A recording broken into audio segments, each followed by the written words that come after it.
You aren't being a proper woman, therefore you must be a witch. You must be a witch. Gwe Ninda Louise Michelle Takaranto Teleawi Gado Jojagi Guige. My name is Michelle. I'm Mi'kmaq from Nova Scotia and Métis from the Great Lakes. And I'm also known as the Birch Trail. And I run a jewelry business. And so I'm going to open up with the Strong Woman song. And the Strong Woman song is a song that came to the women that were in solitary confinement at Kingston Penitentiary. And it's an important song for me because when I made my first drum, it was a song that kept coming back and repeating in my head all the time. And it just kind of correlates because my aunt spent a lot of time in Kingston Penitentiary. So yeah, that's a little bit about Strong Woman song.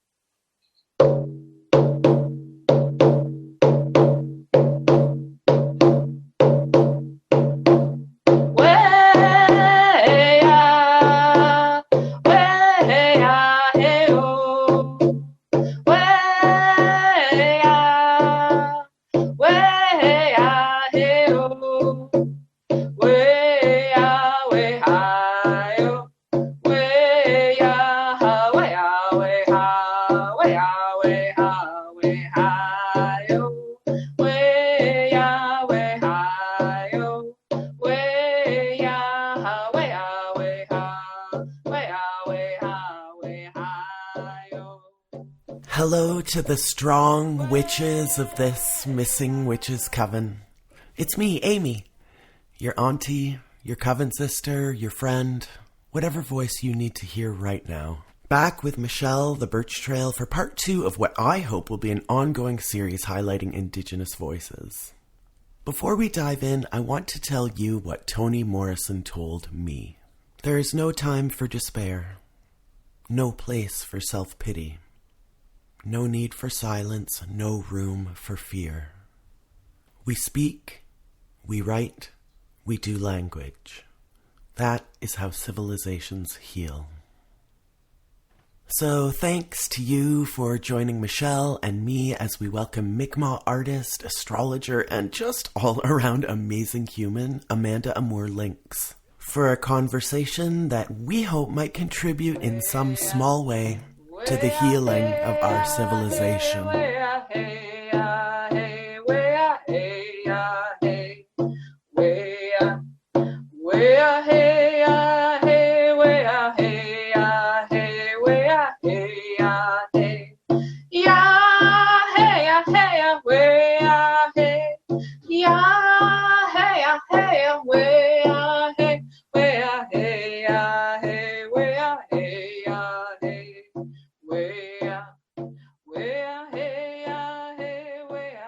Hi everybody, my name is Amanda Amour Lynx, Delouisia Buxagan. I am Mi'kmaq First Nations, currently living in Toronto, Ontario, and raised and born in Montreal, Quebec.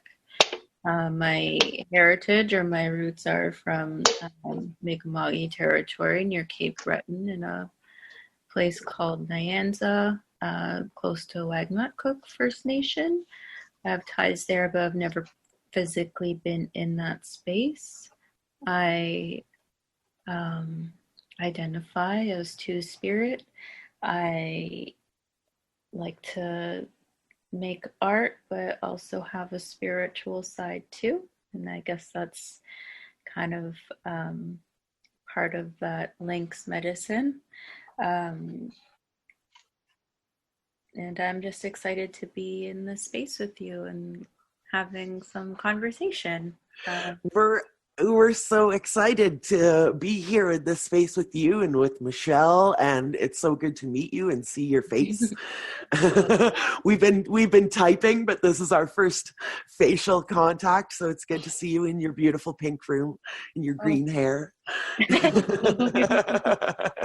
was just kind of joking that it's springtime, and because we're kind of cooped up in our houses, I wanted to bring like the look of the fresh growing grass and the spring buds, but bring it inside.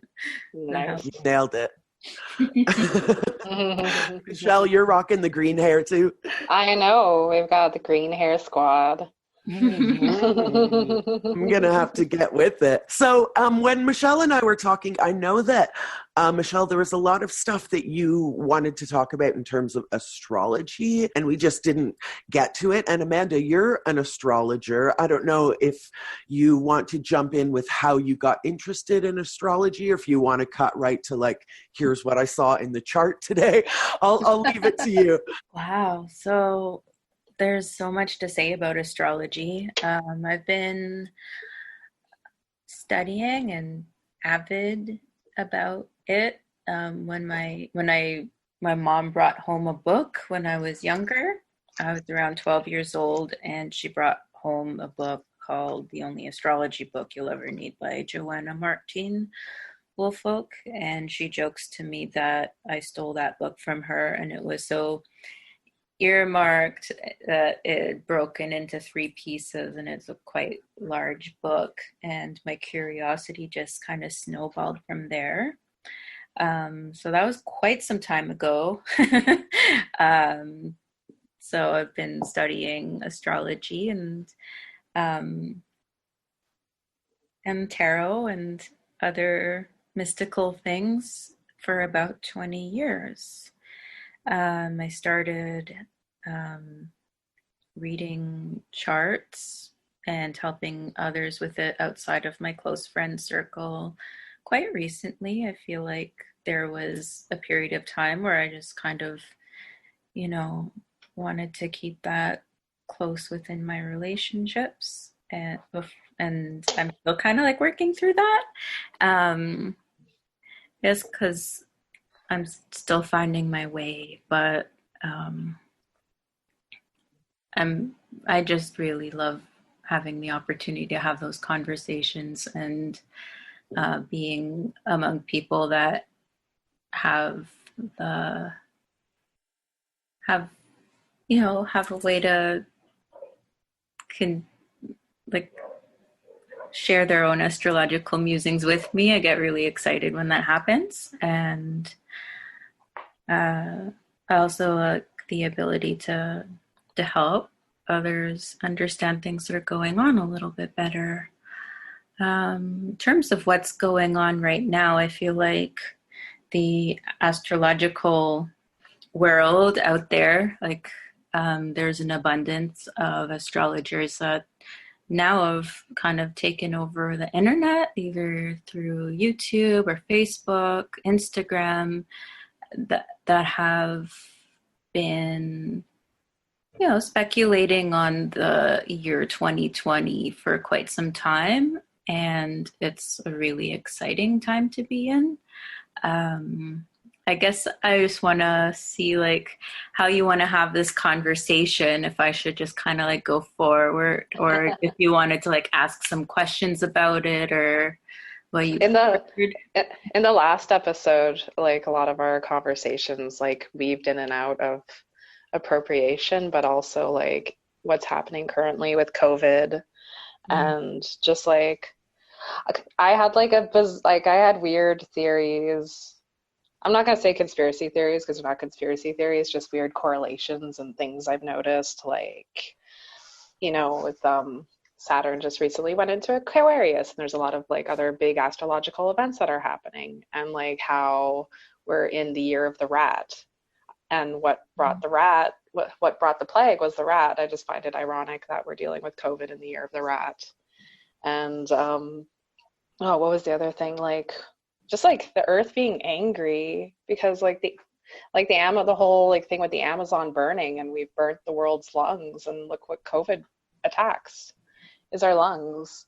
There's just so many different correlations, and how it all converges at a certain point. You can't ignore it.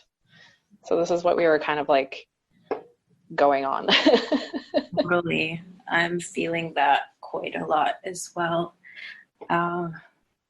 Saturn just went into Aquarius, and there's an interesting thing because Saturn was previously in the sign of Capricorn, and the traditional ruler of of Aquarius is also Saturn. So you have like these two octaves of energy or manifestations of what Saturn is. Saturn is generational, and it speaks to the structures of the world and the ways that we govern ourselves. And on a personal level, it also affects on a transpersonal level as well, with societies at large. So we just left a time of Capricorn, and Capricorn looks at structure, stability, governance, and the nodes were in that spot as well, and the Cancer Capricorn axis.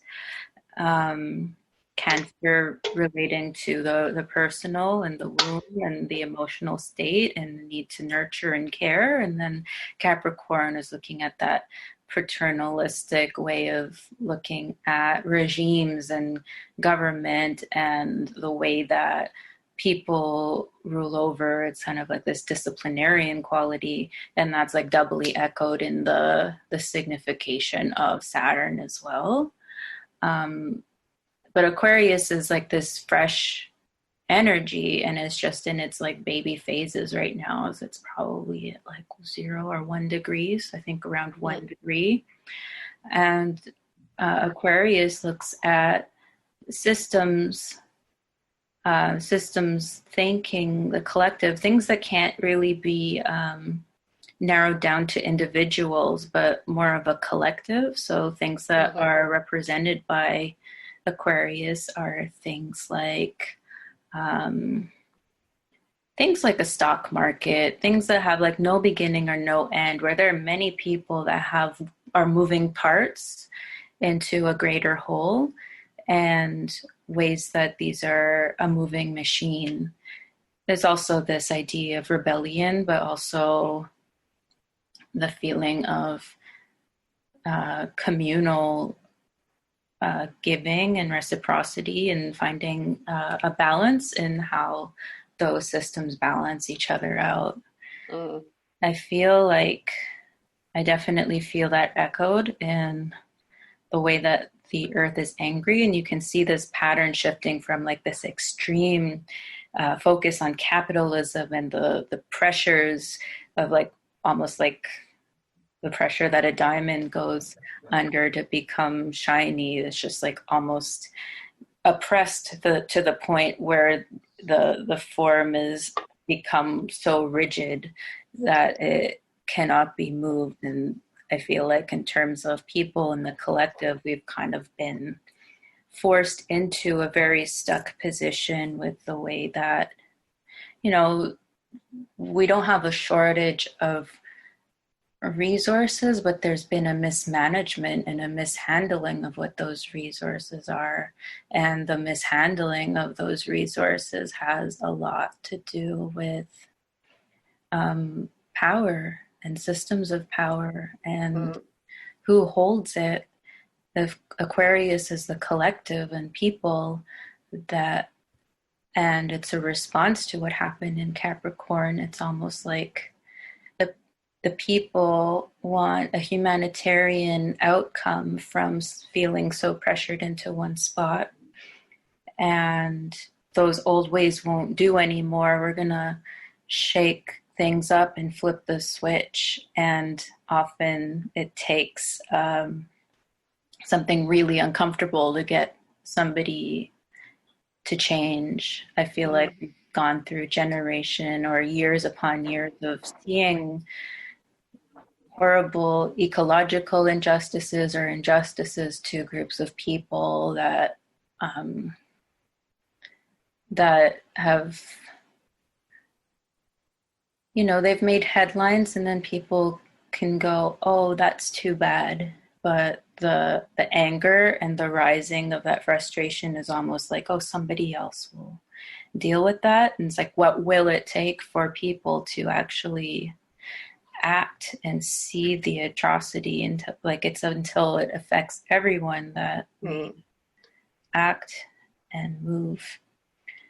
We were talking about that in the first part of the episode too, about like the blockades and how like we made such like headway in the news, and now that coronavirus is just like dominating everything. And you have people in places of privilege that can just be like, oh, okay, well, now I can drop it because it's not in like my main interests anymore. But there's still the collective hurt, and there's like a massive collective hurt. And I know like the spiritual community has been talking years about like how the shift in consciousness is going to come. Mm-hmm. You'll hear a lot of people talk about 5D and stuff, and we kind of giggled about that, like their first conversation. But it's just like, even I've been pulling out my tarot cards a lot recently, and I did a tarot reading on like the collective state, and my reading just like fell just in line with what the astrology is talking about, and what the whole spiritual community has been talking about for years and years. We just didn't know how we were going to come to the shift, and how like slow or quick it's going to go. There's a thing I've been feeling, and it's this is kind of personal in nature, but I remember in the year 2012, there was a lot of conversation around that being the end of the calendar, and there will be a shift that begins from there. And looking from that moment onward,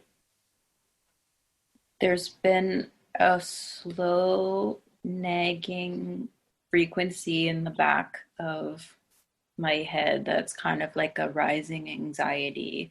And I feel like the people that have been in my physical or personal circle have had these tests of fate or faith or challenges that have just been completely destabilizing or uprooting from what once was.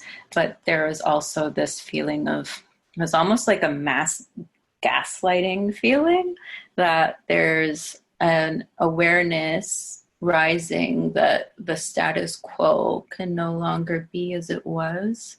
And it feels like the lid just popped open and everything is like in plain sight with, I guess like you can't tiptoe around it. The global pandemic is stopping everybody in their tracks.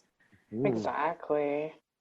And uncovering all of the lies that capitalism has told us. I like that term that you use, this sort of like mass gaslighting that happened over generations and generations and generations, where this totally unsustainable system just got normalized and normalized till we couldn't see any other way, until something crazy happened, something that, again, like you're saying, exposes the lies. And it comes and goes in waves. Because like I've always correlated this to the white supremacy movement, because you have like, it comes and goes in waves, but usually like the clapback is like, we'll have like, you know, the first wave of feminism, second wave, third wave, so on and so forth.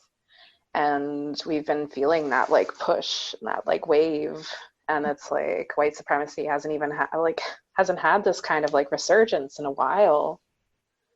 And it came hard and fast, and now we're like hitting that clapback again. And that's just, I'm excited. I know a lot of people are terrified, and that probably isn't very like comforting to them. I'm excited too.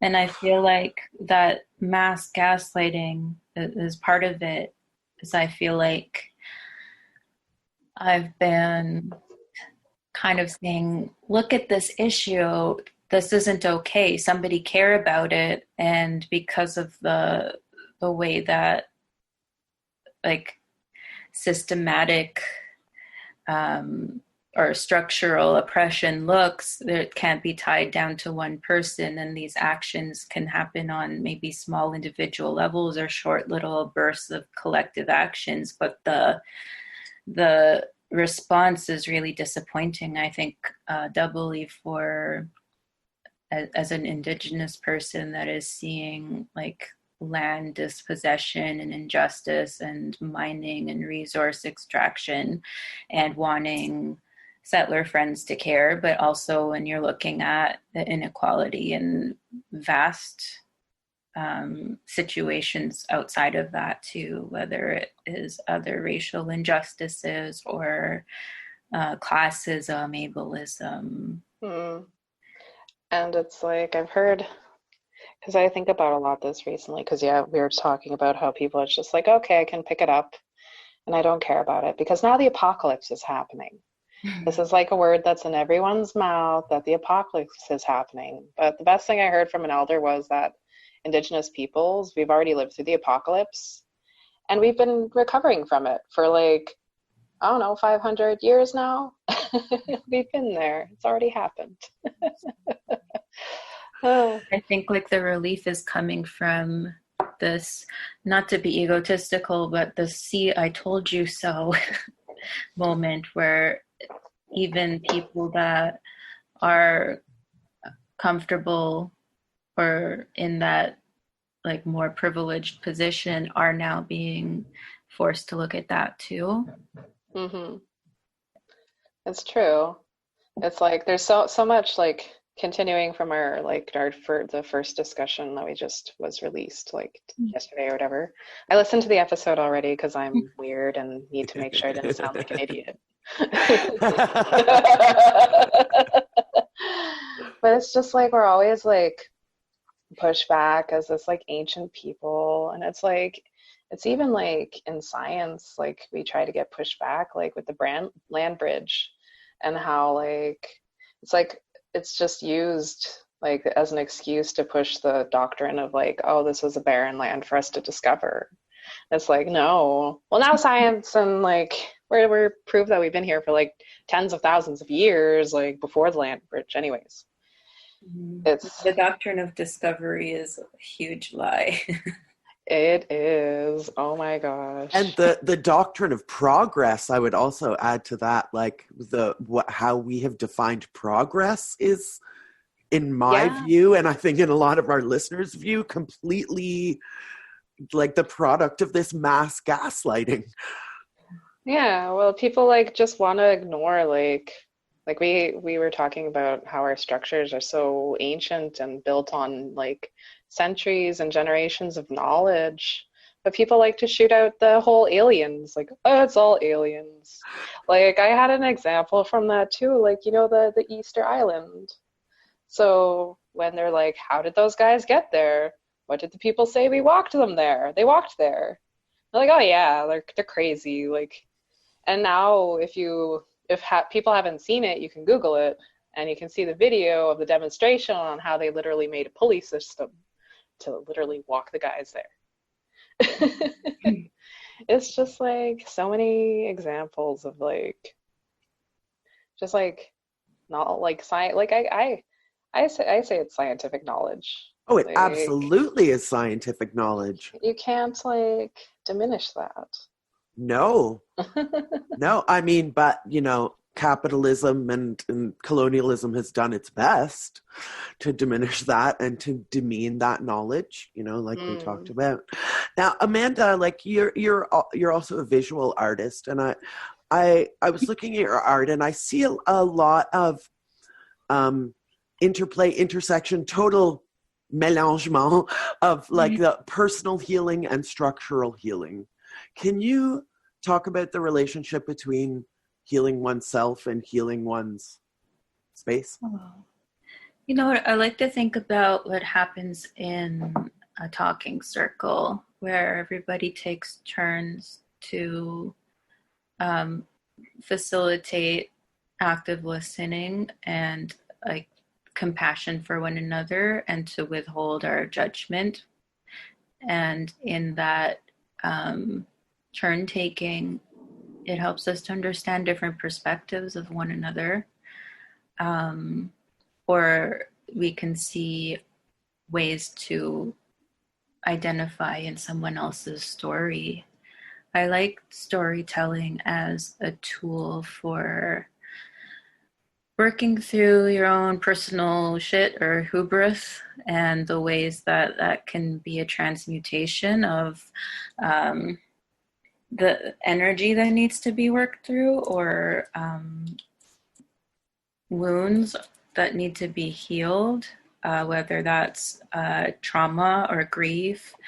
But then also, on that same note, joy can, like, the act of creating is kind of like a channeling or a conduit of telling a story. And there's a way that you can bring something, a voice, or bring it to life, and in that it creates a vibration or a resonation because you are giving birth to it, and in that there's an audience.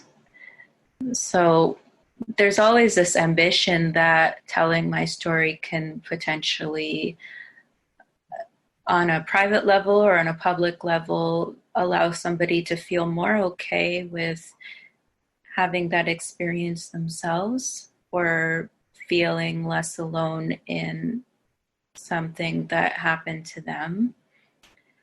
And I've been quite mindful of, I hope this isn't a bad word to say, but I use the word trauma porn. So there's like a way that artists often get exploited, or creatives get exploited by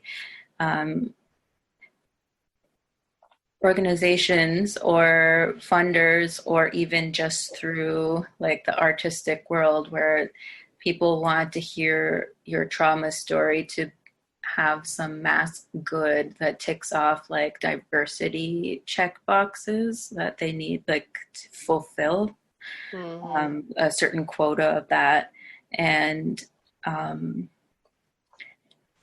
the thing with sharing trauma is that it could be re-triggering and re-traumatizing to yourself. It unearths things and they come out, whether you're ready or not. And it's like you're forced to look at, you're forced to look at it. And I think in that there's a responsibility to be conscientious on how that story is being told. And what that brings up is similar to like a counseling session that would happen in a safe space. But when you put it in a public space, it then becomes intellectual, open to intellectual critique, something that is deeply personal and can get ripped apart. So I feel like there's like nuances to that. You have the opportunity to speak to a pattern, speak to your own experience from the first person in order to tackle larger collective issues. And that can have a beneficial effect. It also has the effect to be exhausting if that, I guess, that ancestral or karmic work still needs to be done too. Yeah, and I find that institutions don't particularly care about if that person is okay to be put in a spotlight like that, especially in trauma work. Like, recently I was approached by CEGEP, and because CEGEP is a fantastical thing in Quebec. It's what you go to after high school, before university. I didn't have it in Ontario when I grew up, so I learned about it. So I got an email message from this CEGEP, and they say, hey, we would love to have you come in and host a beading workshop, and just to talk about how it's great to reclaim your identity as an Indigenous woman. And first off, I was like, okay, well, like, first off, did you look at my page? And I don't really beading's not my main thing that I do. And like, why just women? Like, there's so many questions here. So after probing quite a little bit, they're like, yeah, we're going to pay you well. It's going to be like $250 to do this workshop. It's going to be short and sweet. I'm like, okay, cool. So it turned out it was more focused in on like talking about indigenous realities and trauma, and to basically sensitize the students that would be there, and that the students wouldn't be indigenous, that they would be settler kids, because that Cégep does not have an indigenous population. And they have no idea of any kind of indigenous realities. So this would be like ice breaking for them. And they wanted to set it up in their school in an open area where people can just walk by and pass and drop in. So I is an incredibly unsafe space and environment for you. Yeah. And especially because it was pitched as like beading workshop. Yeah, I didn't find out that they just wanted, they didn't care about the beating. The most thing that they cared about was to sensitize their student population. They didn't even end up going with me and the other person they approached, which was my friend. They ended up going with to Inuit youth. And I hope they did okay. Like, it's terrifying to think like them to be put on the spot like that. But this is just like a droplet in like how institutions utilize like trauma porn, as Amanda said, to sensitize their student population. There's so many ways that could be done. And like people employed to offer cultural sensitivity training that, protects us from doing that painful, oftentimes re-traumatizing labor. Well, yeah, it's so true. And it's like you just go out and ask whoever, and you're not even being upfront about like what it involves. And I'm sorry, like $250 to sit there and explain to you why I'm a human being is not like, it's not my idea of a nice paycheck. I don't know. Like, oh, it's like so many people don't realize what they're doing is wrong either. I had a friend who had a job interview. Did Amy freeze? I think so. Am I frozen? Yeah, you're frozen. I didn't know if you're... Okay, there you are. There you are. Was I frozen like this? You're like... I'll keep moving so you know. Keep talking. Keep talking. I had a friend who had a job interview at an indigenous association, and I'm like, I'm not going to give any details, but this is like a big indigenous association. They like are quite a cornerstone of like indigenous like media, if you want to say. Anyways, she got a job interview and then she used me as a token, but she didn't realize she was using me as a token. She's just like, I have a native friend. This is Michelle. Do I qualify for the job now? It's like I got like, she's trying to explain it from the point as like, hey, I'm with the cool kids. I have a one native friend, but like doesn't see the harm in it. So she got hired. Now she works there. And I actually know another indigenous person that applied for that position and they didn't get it. Oh, academia and jobs and whatever. Amanda, can you talk about Decolonial Soup? Oh, Decolonial Soup is a project that was led by a friend of mine named Dana Prieto, who is an Argentinian visual artist and cultural worker. And what that intended, her project is called Critical Soup, and it engaged visual artists that whose artworks intersected with issues of food justice or land justice. Decolonial Soup was a workshop that we collaborated on with a an artist and educator named Lisa Myers. And Lisa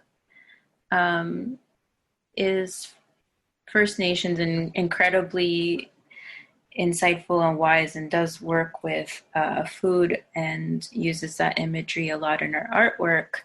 And it was a way for us to gather together to kind of demystify or create a safer space around the holiday of Thanksgiving. It was kind of like an indigenous BIPOC feasting circle that we had in X-Space Cultural Center, which is an art gallery in Toronto.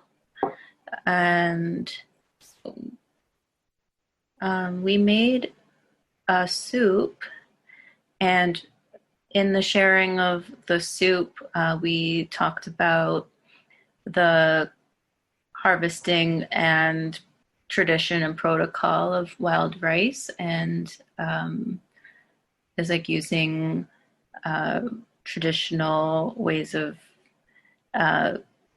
using our food, like having berries as well as part of a food staple, and that be part of our soup dish, while we talked about what the real Thanksgiving was intentionally about, what the harvest was, and also kind of danced around the Thanksgiving address while also acknowledging that it's a big teaching to carry in Indigenous culture, that we made space for the Thanksgiving address, but did it in our own way, while looking at the intersecting identities in the room as well, and who is impacted by colonization.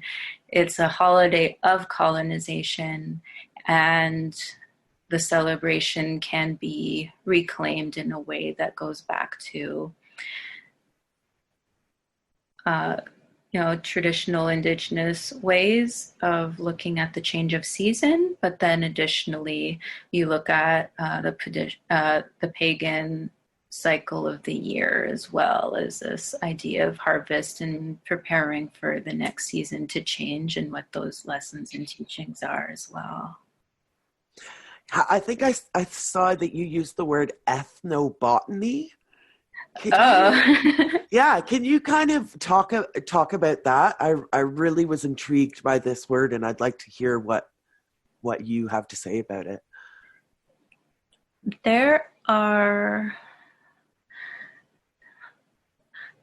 I look up to a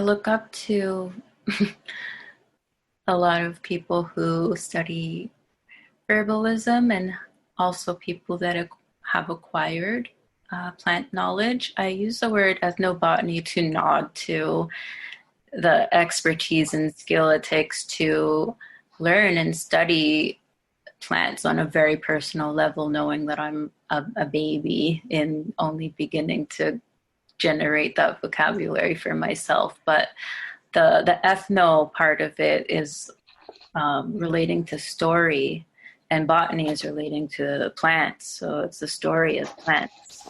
And if you look into the linguistic nature of the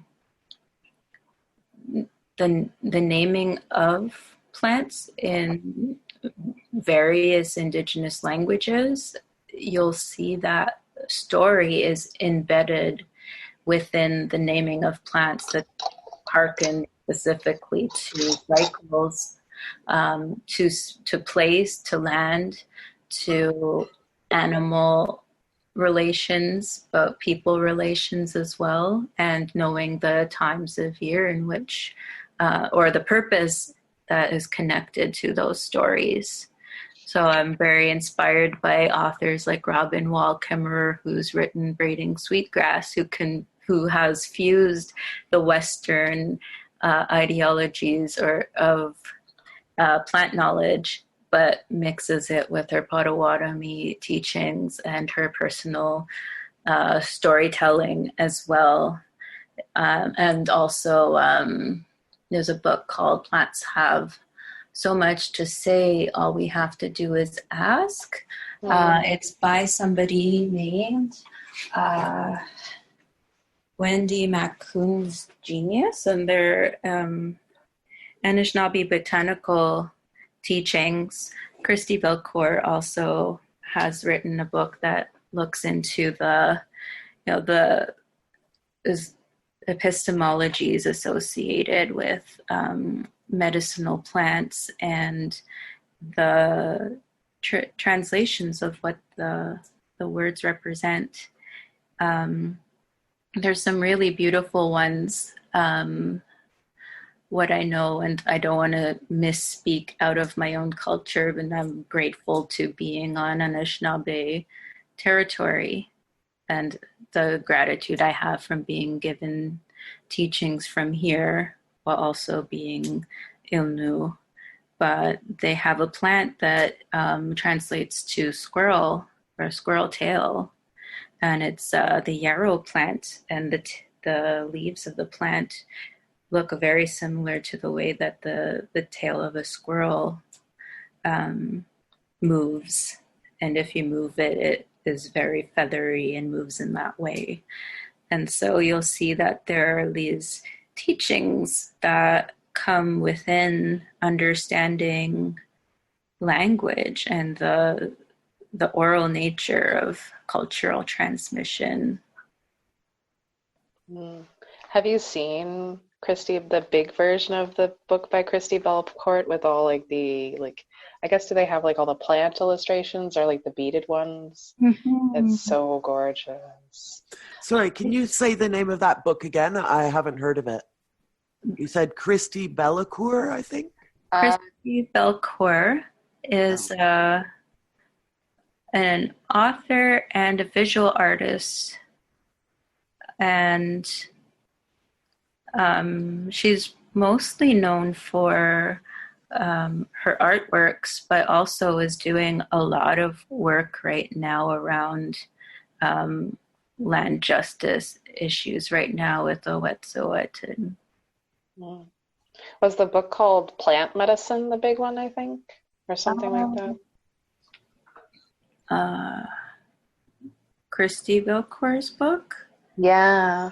That one is called Medicines to Help Us. There we go, Medicines to Help Us. And I'll put links to all of these books that we've mentioned in the show notes. Obviously, listeners, don't worry. You don't have to go scrambling for your pens. You can just click on the show notes. I'm the one scrambling for the pen, so you don't have to. So I'll put this to both of you. Obviously, plants, stories, they all have cycles. People, we all have cycles. So how does studying these cycles, be they planetary cycles or plant cycles, how does this help us to move forward in ourselves, in our society? Again, I have a hard time with the personal and the political. To me, there's not too much. There's not too much of a separation. So how does studying these phases help us to evolve? I'll use that word. Well, we see a lot of things happen throughout history, and we would have been like, well, if they would have learned from the last time, it would have been avoided this time around. Very, very practical. And just as a tarot card reader, because I've been reading tarot for 20 years now, every person's tarot card readings, especially when you have clients that you are averaging, I guess on a semi-daily, well, not daily, monthly, yearly, whatever. Everything comes and goes in cycles. Everything is a cycle, and it's always like a mirror. We're always put up this mirror in front of right in front of us. And we have to learn from it. And if we can't face it and learn from it, we won't go past the next stage. I've been thinking a lot about the interrelatedness of what is in the ground and what's in the sky. There's something that you wrote or that you shared recently that looked at the the patterns in astrology that are repeating right now. Yeah, And how because there have been correlations to the planetary placements right now that relate back to World War One, that yeah. relate back to the Depression and like the industrial age and these types of things. And although the configurations or the cycles are like a Rubik's Cube, we can always look at where those planets were before in the last cycle to project the patterns in what can happen from repeating this lesson over again or seeing the new variables as a shifting wheel of time. hmm I forget what was conjunct, but I know it had a lot to do when we were talking about Saturn and Aquarius, but then there was another transit that happened recently. And it's all like the last time was when we were getting out of the Great Depression, with the like slavery movements, a lot of like different social movements. So yeah, it's just like there's another thing that just repeats, like, and repeats. It's interesting how everything's like, and we're in cycles. Like if you have a uterus, you're in a cycle of some kind, just like the moon's in a cycle. Our lives are in cycles. And so where does the healing come? There's the observation, the recognition, and then how do we get to the healing from the observation and recognition? I feel like that's a really interesting question.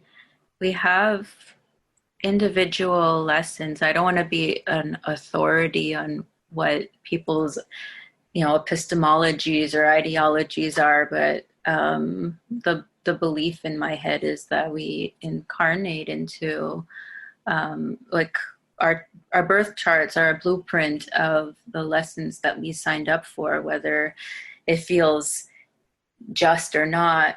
There are some things that you would never wish upon yourself to experience, but there is a greater pattern in it. And in that, it includes who we meet and who our family is, or whether it's a soul family or a biological family or a group that we have met time and time again. And astrology can show us the patterns in our behavior, can show us the patterns in what, or bring awareness to what our gifts are and what our challenges are. And it's our choice whether we want to look at it. And it's also subject to the influences of what influences us to address or give us the impetus to resolve or look at those challenges in a new way. When you look at astrological transits, there's a planet that causes a relationship to something that is a psychological or a physical pattern in somebody's psyche or in their body or whatever it is on the wheel of life.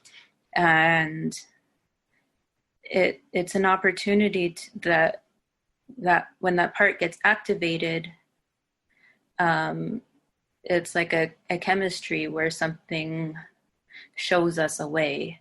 And this could be through like forces that push us or rupture us into a forced change, or they could be gentler that help us to see things in a more introspective way. And there's infinite variables of what that could be.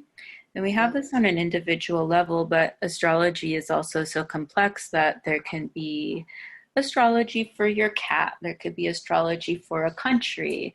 There's astrology for the collective. There's also something called horary astrology, which is the moment someone asks a question. When the thought goes into the universe, it creates a ripple in that vibration that can then be answered by the chart that's rectified at that time. So when you're looking at all of these cycles that are happening, they're all in a complex relationship by what it's being affected by and the ways that we choose to perceive that or address it or what tools we have at that time to find that awareness or make those changes lest the cycles repeat. But this also happens on a collective level. I guess in terms of like healing, you can like separate that, because like healing happens on like an individual level. I can only talk about that experience from my own, like in my own individual healing. Like if I was the same person I was when I was a teenager, oh my gosh, no way. Like there's so much like internalized racism I dealt with. And that's just based off of like different factors in my own family and having like people that have been extremely racist in my own family.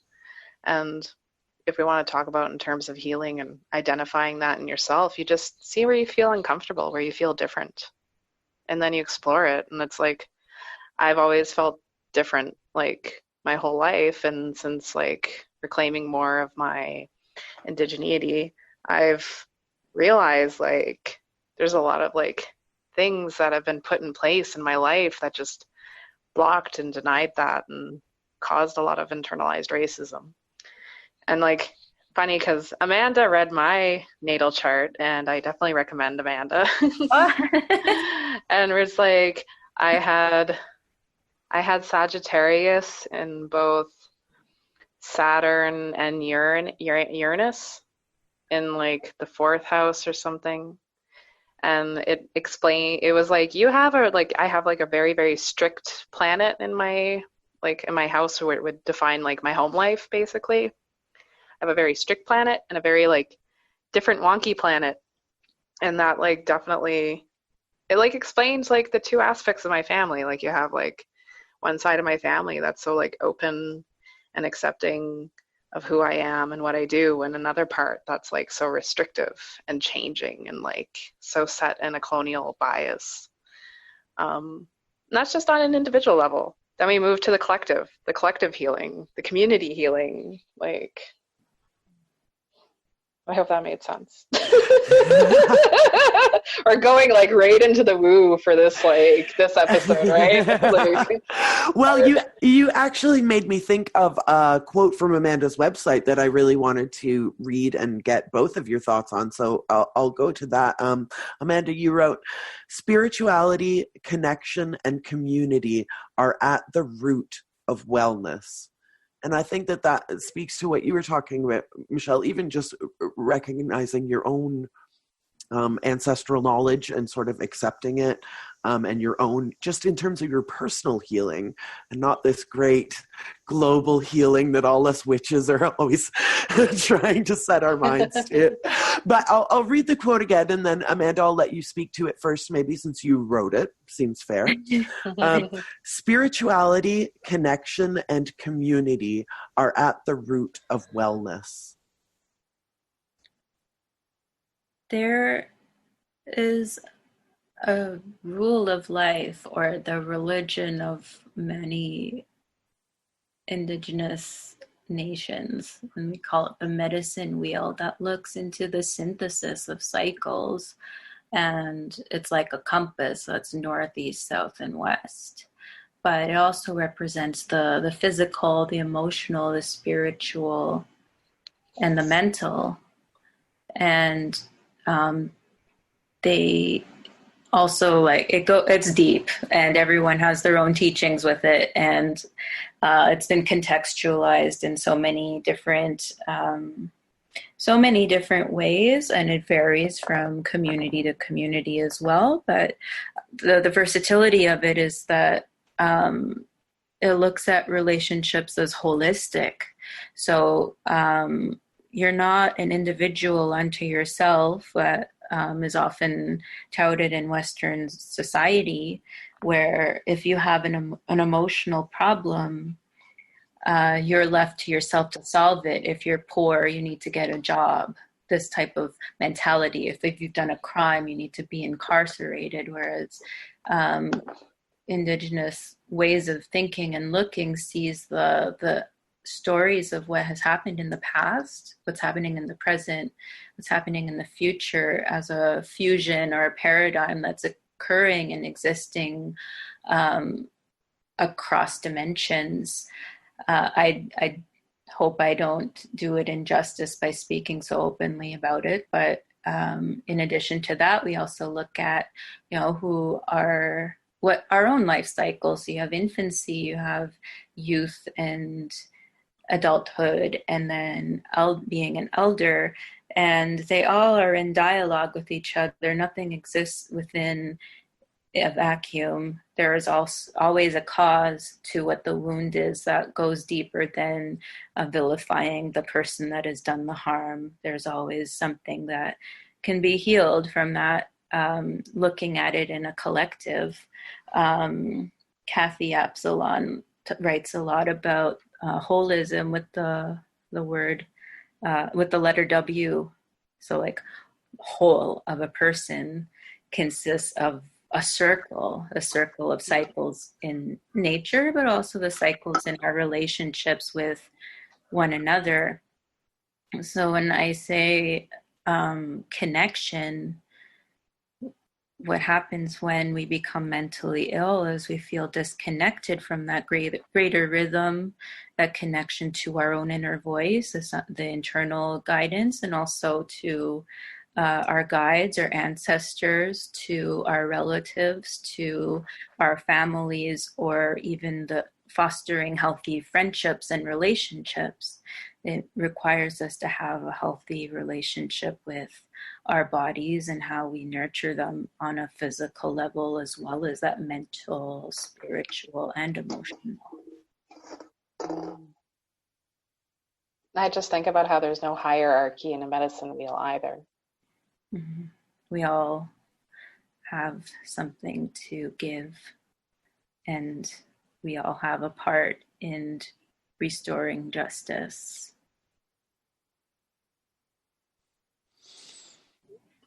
Can you say that one more time for the people in the back row? We're all responsible for each other. We need to take care of each other. It's not just everyone out for themselves. I believe that. Let's have some victory porn. In the dawning of the age of Aquarius, what do you foresee as a great victory that's upon us? Whether personally or globally or community. What's a victory that you foresee coming? Oh man, the indigenous resurgence that's been happening since the 90s. That has given me hope. And we spoke about it a bit last in the first part, about pan-indigeneity. Mm-hmm. There's a whole pan-indigenous movement. That's where the term two-spirit came out of. It was an Ojibwe term, and it's a pan-indigenous term too that can be used. And then what was the other? There's something else that I was trying to think of, and then it just poof. Yeah, even the medicine wheel, because the medicine wheel isn't. All the nations don't magically have that exact medicine wheel. Mm-hmm. It's all been adapted. The Mi'kmaq directions are different than the Anishinaabe directions. Yeah, and even the colors are different. Yeah. It's there is a unifying thread of the view, but you're not indigenous. You're from a nation. When you identify, you don't want to be called native. You want to be called from the nation you belong to, but also giving sensitivity to what has been lost at the hands of colonialism and people's journeys to the violent journey that's caused people to lose that connection as well. Mm-hmm. And so many of us are mixed and have so many different complicated identities. Some of us have more than one nation. Some of us have both indigenous nations and settler heritage as well. Mm-hmm. Yeah. So in a time of such great, let's call it potential, to keep the victory porn thing going. We love victory porn. Yeah. I'm excited about a few things that we look forward to. And if we're tying it back to astrology, in addition to Saturn going into Aquarius, there's a relationship with Aquarius's ruler, Uranus, being in the sign of Taurus right now. It's been in Aries for about 7 years, and now we're going into another 7-year cycle. 7 years is very significant in indigenous ways of looking at things as well. But we left a time of Aries, so this initiation, this rite of the individual, and now we're looking at the themes of Taurus, which look around themes like agriculture and the shifting of regimes, and looking at more Aquarian ages of looking at how we want our societies to be, wanting a fairer society, wanting equality. And I don't want to make presumptions about that because we're still in this really dark time where you're seeing the intensities of the power imbalances. But I can already see a shift from looking at themes of war or themes of capitalism and the youth of the sign of Aries now going into a return to the land, or return to, I think Taurus is also, it also rules currency. So what is our currency? What's a social currency? If Aquarius is socialism, or these ideas of the collective consciousness, what is our social capital? What is a value? And we're restructuring and changing what that looks like, and returning to some themes of, is the power back to the people? Is it, whereas before we had this notion of power only belonging to one person ruling over us. And I'm very excited to see that change, because these old farts need to go. We love to shake it up. Everything needs shaken up for sure. And the value systems connected to that too. Like, and in addition to what we were talking about around ethnobotany, there's this idea that science is devoid of spirit. And because of that, we have a divide from our heart and our head. There's a divide in how we care for each other, and there's a divide in systems like medicine and how we administer medicine in the West, because we are looking at a subject as an individual and not as a sum of collective parts, both in plant but also in looking at like psychotropic or like psychologic, like mental health drugs as well, looking at the mind as a wound that needs to be, or a disease that needs to be cured, or the body having a wound that needs to be cured. I'm not rejecting the advances of medicine. I'm saying that a way, like they're in conversation with each other, and they always have been, and that's the roots of what alchemy was at one point. It was science and magic once linked together, and in that conversation you have these articles, and they're quite angering, where scientists prove that trees talk to each other with an underground network of roots. And we're like, no shit. We told you that a while ago. Fuck. So there are ways in which Western thought catches up with us, but because of things like the doctrine of discovery and this idea that one must conquer over the other, the suppression of pagan belief systems or land-based belief systems being inferior or threatening or scary to people that don't have that occult knowledge or that connection in that same way, because they're experiencing the wounds of their own trauma with the land, and that transferring over with like plagues and diseases, which brings it back full circle. Mm-hmm. And it's amazing. You shared something in your stories like a day or two ago about a collective meditation. Oh yeah, like showing up on a scale. So like science is kind of catching up. I forget like exactly. Yeah, that was called. It was so interesting because you could see like the collective meditation on this like graph, like and It was just called the Schumann resonance, and then I'm not going to claim to be a scientist or really know my shit in that regard. So I thought it was cool to see the great spike in that moment that the global meditation was occurring. But if you look and Google it, it talks about the ionosphere and like the math of radio frequencies and electromagnetic fields, and they can say it in a much more articulate way than me.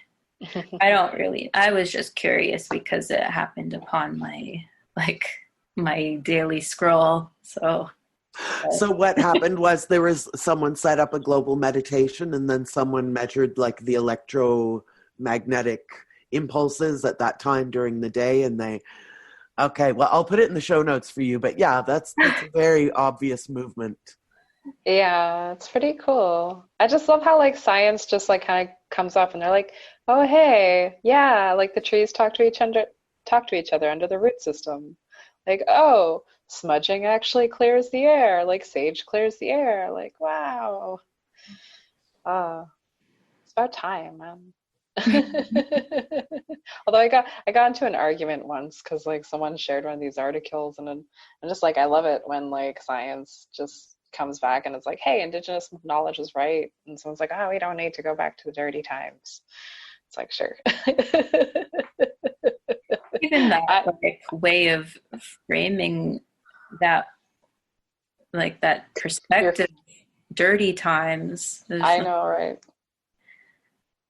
We look at like it's so often framed as being a dark age, but when you look at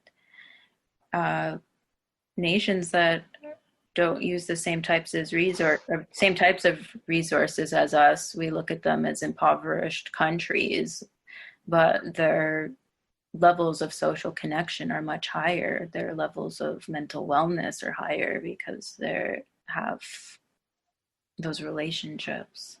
Yeah. I like how Marisa said it last time was, you shouldn't have pooped in the water.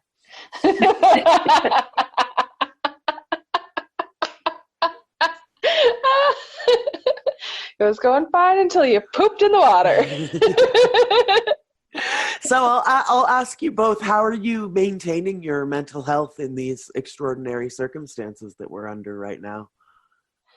Oh, I want to be I don't want to sound like I'm always negative, but it's just like I feel like my like when you're used to like oppression and trauma, it's not.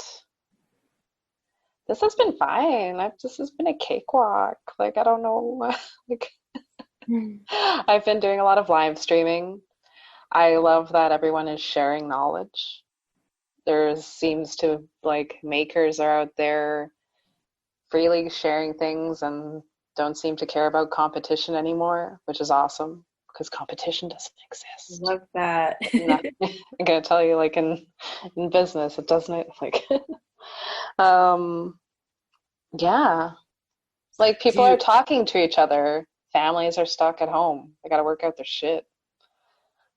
There's going to be a baby boom, but there's also going to be a huge divorce boom. The divorce boom. And do either of you have any like meditations or rituals or grounding practices that you're doing? I baked spells. So I know that it's very distracting time right now. Like a lot of people are being forced to deal with things that like we were talking about, like food security. Like they've never dealt with food security for the first time.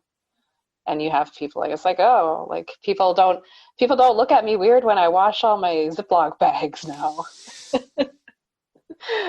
So yeah, this is just how my Depression era grandma used to do it. This is how I've been raised my entire life. So that's how I was raised. Yeah. So I just like when you don't have the mental space or capacity, or if you're just like really not into ceremony stuff, because some people I know, like when my roommate will laugh his ass off if I just started, calling in the god and goddess. So we just like bake our intentions, and then that's a really good way to do that. And I've been doing tarot card readings. Yeah. Baking is one of my favorite alchemies for sure. How about you, Amanda? Have you taken on any particular like ritual or meditation or practice during these weird times?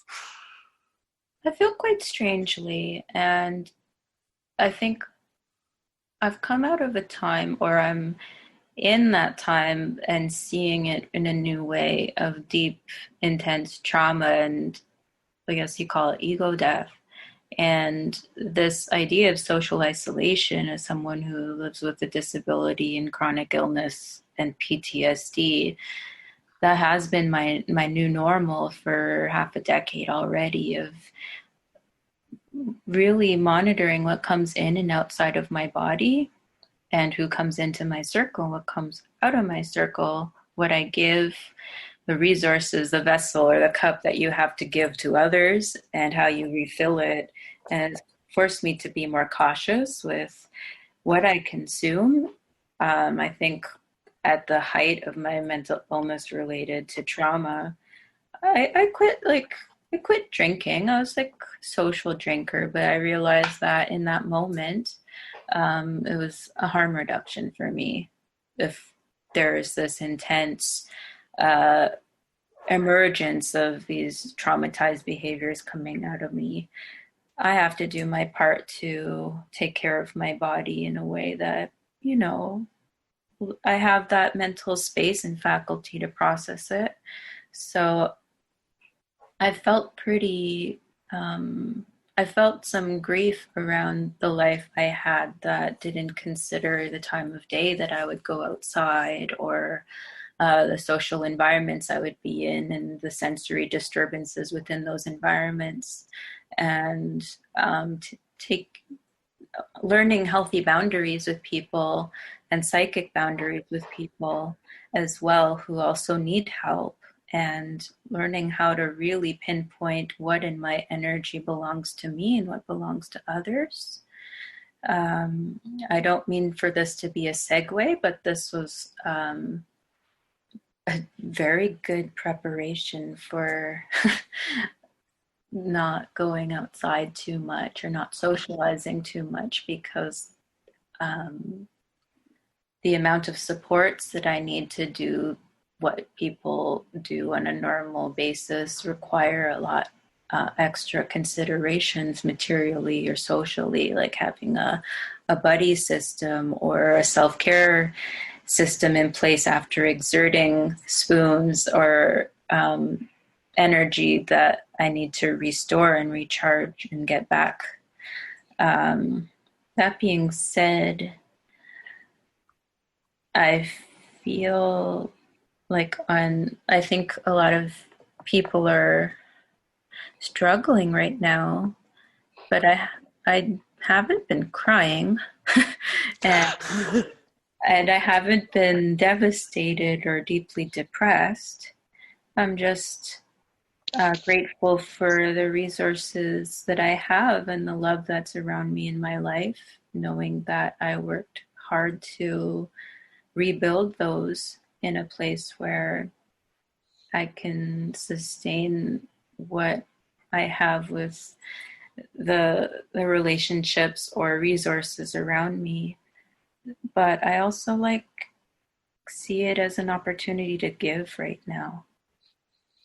And I feel like I've seen a few Instagram stories or infographics that talk about how people who live with disability are now being seen as these experts in. I think we're wrapping up soon. We should be wrapping up soon. These experts in how to manage with not having enough resources to get by, or how to manage mental health problems. And it's a strange role reversal right now. You're used to this. Maybe you could give us some tips on how to, like, yeah, that just, yeah, you're invited to the beading workshop. That's what that sounds like to me, right? I feel also that accessibility rights have changed as a result of people now taking seriously the health and mental health of individuals that require accommodations, like working remotely or having some other supports in place. And now introverts or people that have mobility issues can now be invited to the party as well. I felt more socially connected in the last month than I have in the last year. That's kind of funny. It is. I have noticed, like, I'm a hermit who lives in the woods. This is like my baseline operations, no matter what's going on in the rest of the world. But because everybody's sort of like searching more to make these connections, because they're not necessarily going out to their jobs. Those of you who are going to your jobs, thank you. I'm so sorry that you have to carry the weight of our society on your minimum wage backs, and we're going to do everything we can to change that going forward. But yeah, the people who are stuck at home are reaching out to. I've spoken to people that I haven't spoke to in a long time, or friends that we were. Just time goes by, but now we're reaching back out and we're all getting these Zoom accounts and we're having these parties that, like you're saying, people, might not have been able to access before for one reason or another, either because your anxiety level prevents you from leaving the house, or because you have a physical disability, or because, like you and I, you have a chronic illness and you're just too tired to get in a taxi but now you can be at the housewarming party, you can be at the, you can have dinner with your friends without leaving the house. That's definitely been a silver lining for me, is that people are getting more into this. We just have to make sure it stays going forward. You have so many people in the disabled community going, well, it's so easy now, when I've been asking for like years to be able to work from home. Yeah, a friend of mine, her husband was petitioning his bosses for years, and finally they relented, like maybe last fall, and they were like, okay, you can do 2 days a week from home. Well, and now of course they're grateful to him that he basically like forced them to set up this infrastructure. And again, hopefully now people who don't have the luxury of choice now have these infrastructures in place. Yeah, we're being forced to care about our community, because that's what's been missing. We have so much like of this like self-care, but we like always forget about community care. And community care is like so important. And it's so refreshing to hear like large news media like talk about things like universal income. It's insane to hear like in the States, like CNN and these kinds of places talking about our system is not set up socially to help people, and this needs to change. And I'm like, wow, like you think? All of us were like, for 10 years we've been screaming ourselves hoarse. 20, 30, 40 years I've been going to these protests. And all it took, but I mean, it took again, one virus. And I'm the same in my personal life. Like, I need an ass kicking before I'll make a change. I'm a lazy bee. And until life comes and is like, you need to make this change right now, like, I ain't doing it. So I sympathize with society and humanity in that way. But like, this is the ass kicking. The thing is, like, when I get the ass kicking, I take it and I take it as the lesson. And that's what we need to not be angry that we got our ass kicked. We need to get up and train for the next battle, right? It is tough love for sure. I also want to acknowledge, like, I guess, like, we have a perspective of this happening on a mass level, and that is also true. But there's also, like, some other things at play. There's the racial inequity that is impacting who has healthcare access and who doesn't. And when you look at disability and race, you're seeing this direct correlation to who has internet access to remain connected, but also who is dying at the hands of a failing healthcare system. Yeah, someone posted to statistics of the percentages, and it was an American statistic. Mm-hmm. But it's like you have the black male population, which is like, what, 23% in the area that this was posted for, and their death rate was 80%. I think it's 80%. Chicago. Yeah. Mm-hmm. And you're also looking at, like, what about remote communities? Like, our indigenous communities on reserve don't have the same resources to remain connected. No, and we spoke about that Quebec couple last time, the one that flew to the remote community. I have more of the story. Did you know that this couple sold all their possessions? They sold all of their possessions. They just left. And I think they didn't stay there. It wasn't 2 weeks, it was 2 days. Because the magical Northern First Nations people were gonna save them from everything. With or something like. They wanted to be hunter gatherers. They wanted to go live off the land. That's like, what? The one thing that terrifies me in all this, because we know that the virus has hit Africa. And now the rate is like jumping, like the continent of Africa. The rate is like through the roof, way faster than any of the other countries. At least last time that I saw, it's hit the Navajo Nation now, and it's hit Stony Ridge, I think. Anyways, so now they're hitting the indigenous communities, and it's just like I'm terrified for our elders and our knowledge keepers and all the work that we've done, like, in trying to preserve this. That's like the one thing that's been terrifying me. Yeah, we have to protect these, like, very valuable keepers of this knowledge and all knowledge. I mean, people are just going around willy-nilly, and some people don't have a choice, again. But if you do have a choice, please make the right choice. If you refuse to think about your own health, think about the potential that you are asymptomatic and you are carrying this virus to an elder. And did you hear about there was a tiger at the Bronx Zoo that's been diagnosed now? There was a study that was out, but it's not peer-reviewed or anything, but it came out of China about how it's can be in cats and ferrets. And I own both cats and ferrets and a dog. And ferrets normally can catch the common cold and flu. They're actually one of the animals that's used to test cough syrups.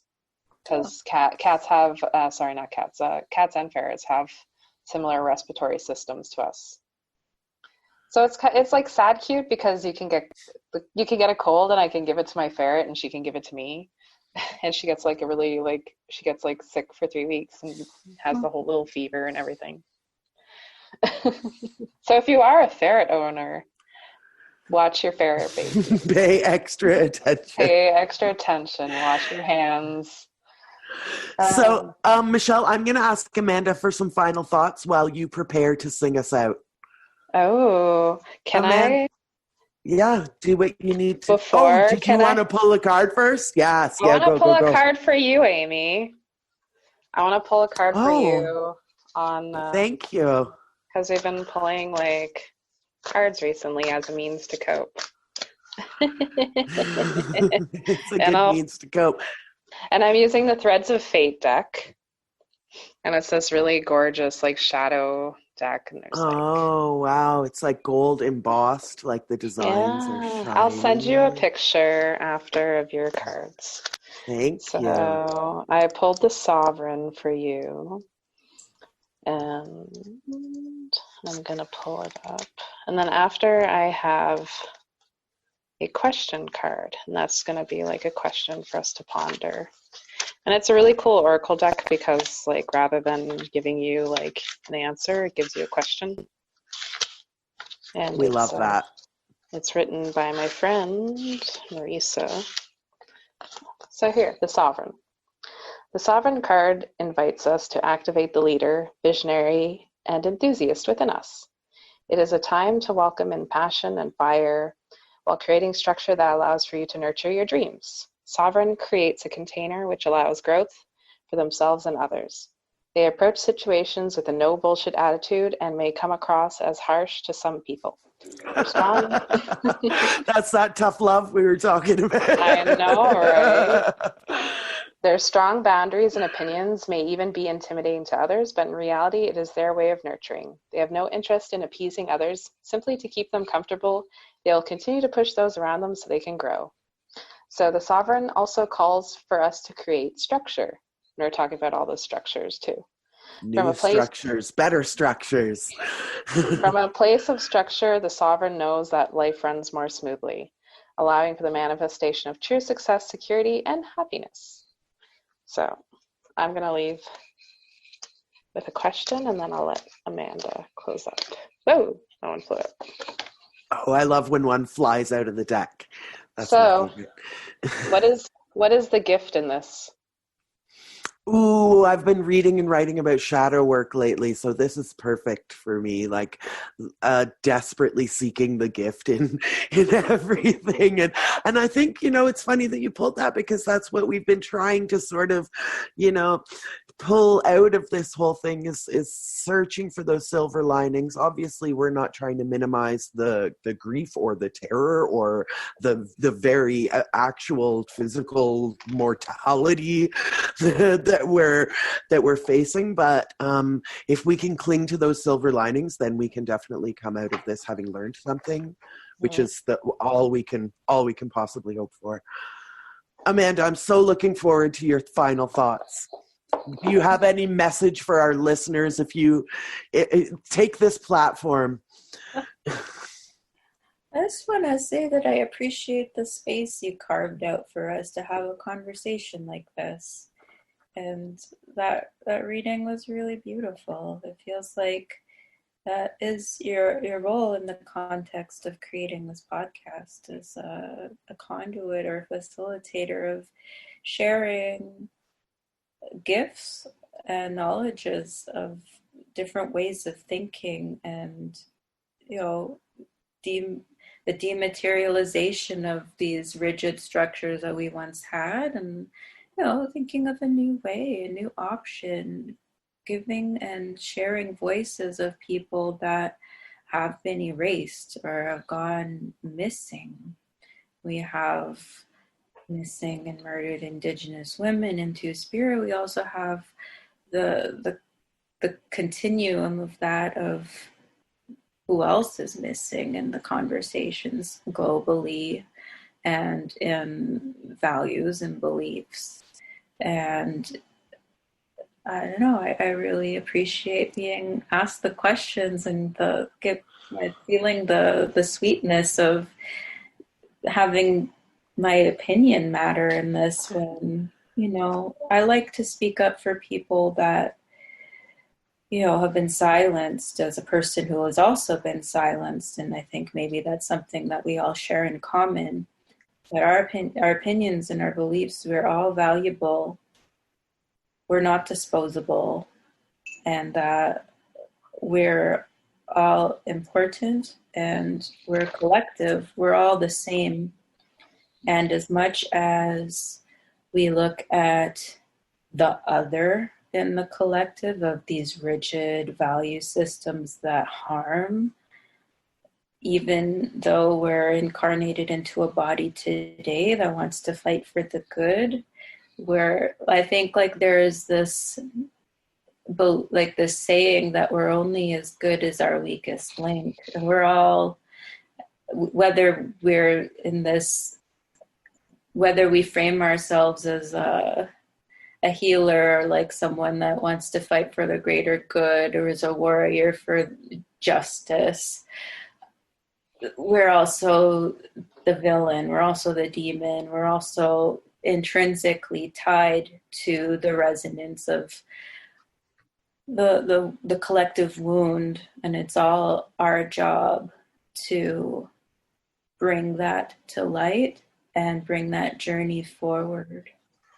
And that's heavy and dark, and a lot of people who are doing their shadow work are looking at, where do I fit in this bigger puzzle of things? And sometimes we really want to deny our shadows because they hurt and they're painful, or we just can't see them, it's too dark. And in our lifetime, sometimes we'll never resolve what that thing is that we came here to do. And we're on a journey of soul remembrance, or remembering who we were before materializing. And that connection is the root of wellness, like we're saying. The spirituality is a connection of wellness. So when we acknowledge that our inner voice is always tied to nature and the cosmos, and they're all talking to one another, you realize that we hold the key to the collective good. And for us to overcome this hurdle, we all have that gift. Yeah, I definitely believe that this collective wound that you mentioned is healed one conversation at a time, whether that's our conversation here tonight, or that conversation between you and the motion of the planets, or that conversation between the soil and the seed. These conversations and storytelling, like you were saying, this oral tradition, and then the more personal releasing of your own story is such a healing. And hearing, I know when I listen to podcasts and I hear somebody else saying something that resonates with me, that heals me too. When I hear somebody and I think to myself, that's what was happening when I was thinking this or feeling this. So yeah, I feel we heal this collective wound one conversation at a time. And hopefully that's what we're doing always. And vulnerable with each other. I think too, what was I gonna say? The peace that I feel in being part of that mission, that we're all here and we're chosen here in this time. It's because we all have a role to play in what happens in the next few years and what happens in the generations to come. And for some reason, we're alive in this time and we're influencing that. And so the peace that I feel, even though we're all succumb to the reality of what mortality is, the thread that connects us together is that story of how we bring that forward for what's to come next. And I feel like, there's a serenity in knowing that even if life is short, or there are devastating losses in my personal life that cause me grief, to know that I did my best in this time to, bring that unheard voice, or to bring that change where our playing field is more even and fairer, or the collective wound can begin to heal as a group of us. It keeps me out of that material anxiety and worry of, hoarding, like this idea of like hoarding our vitality in the stupid shit like toilet paper.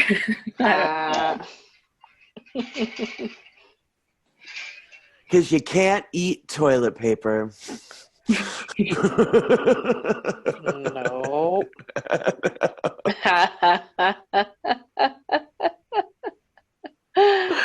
Michelle, do you want to play us out, my darling? Can you play us out? Yes. So I'm going to sing Maybe Wabo. And I find Maybe Wabo to be a good song to end on. It's a water honoring song. It's Anishinaabe. Well, sometimes you'll hear it's Anishinaabe, sometimes you'll hear it's Algonquin, but so the teaching I received when I learned the song was it's not like a drumming song. It's something that you'll normally hear with like a rattle, or more traditionally it would be like sticks, because back when ceremonies were banned, because they took away everything. They took away crafts, took away the drums, they took away like all the instruments. So we got innovative and used sticks. But I'm going to be using my drum bag. And my drum bag, you guys can see, I have jingle cones. So maybe you'll send me a picture of it so I can put it in the show notes so everyone can see what it looks like at home. Yes, I will.